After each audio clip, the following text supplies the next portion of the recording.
Ciao a tutti e bentornati o bentornate sul nostro canale. Sono Francesca di Classe Italiana.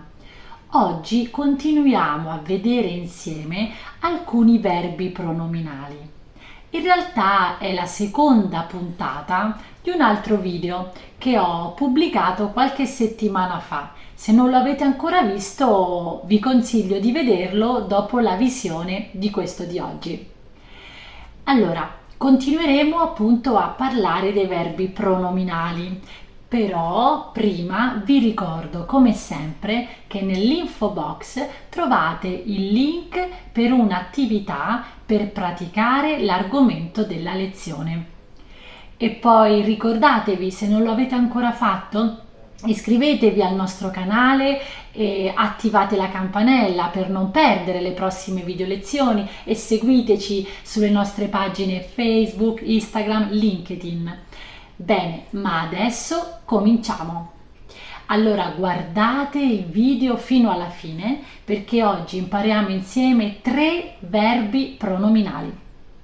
Come abbiamo già detto, i verbi pronominali sono quei verbi che si coniugano con dei pronomi.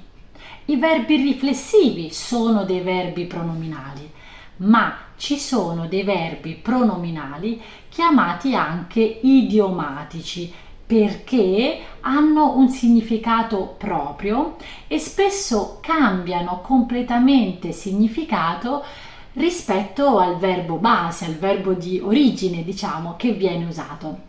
Generalmente questi verbi possono contenere uno o 2 pronomi e le particelle pronominali più usate sono si, ne, ci, la, che si combinano anche tra di loro.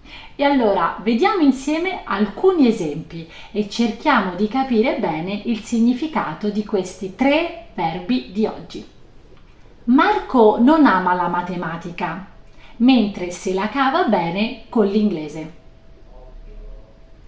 Secondo esempio, Sara ha superato l'esame con il minimo, se l'è cavata per poco. Allora, qui abbiamo il verbo cavarsela. Nel primo esempio, cosa significa? Se la cava bene con l'inglese. Riuscire abbastanza bene in qualcosa. Nel secondo esempio, invece, Sara se l'è cavata per poco. Ha superato la difficoltà dell'esame. Avete visto? Abbiamo la particella si, che cambia la i in e proprio perché si combina con il pronome la. Mentre il pronome la rimane sempre uguale per ogni persona, il pronome si, che diventa se, cambia a seconda delle persone, del soggetto. Per esempio, al presente io me la cavo, tu te la cavi e così via. Nel secondo esempio troviamo il passato prossimo. Quindi attenzione, abbiamo l'ausiliare essere e il participio passato che termina in a perché si concorda con il pronome la. Qualche volta usiamo il verbo cavarsela come risposta alla domanda come stai? Come va? Si può dire me la cavo, grazie, e tu?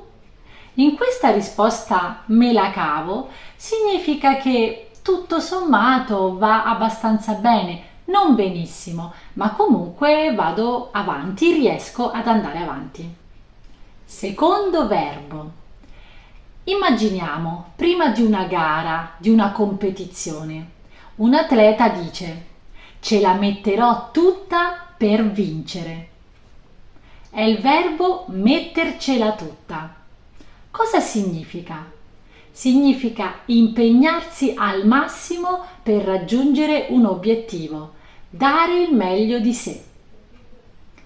E attenzione, le particelle ci, la i di ci diventa e perché si combina con il pronome la, sono uguali per tutte le persone. non variano mai. Quindi, per esempio, al presente indicativo io dico io ce la metto tutta, tu ce la metti tutta. Non variano. Mentre se usiamo un tempo composto, faccio un esempio, l'atleta ce l'ha messa tutta per vincere. Allora guardiamo, attenzione, l'ausiliare da usare è il verbo avere e poi il participio passato termina in a perché si concorda con il pronome la. Terzo verbo. Guardiamo l'esempio. Giorgio ha avuto un incidente, se l'è vista brutta, ma fortunatamente sta bene, non è successo niente di grave. Il verbo è vedersela brutta. Cosa significa? Significa trovarsi in una situazione di pericolo, ma fortunatamente senza conseguenze gravi, quindi significa superare una situazione di pericolo. Il verbo vedersela brutta ha il pronome sì e il pronome la. La i del pronome sì diventa e perché si combina con la. E la resterà uguale per tutte le persone, mentre, come abbiamo già visto con altri verbi, il pronome sì cambierà a seconda del soggetto. In questo esempio abbiamo un tempo composto, il passato prossimo, e vediamo che dobbiamo usare l'ausiliare essere e il participio passato si concorda con il pronome la e quindi termina in a.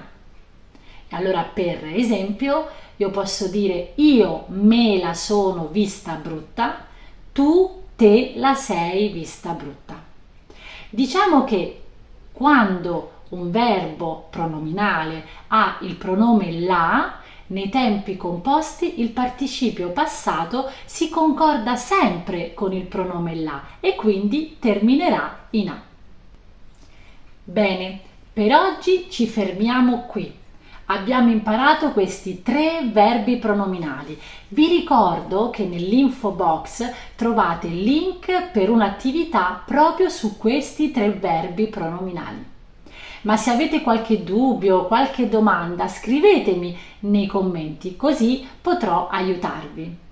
E allora vi aspetto per le prossime video lezioni. A presto, ciao da Francesca di Classe Italiana.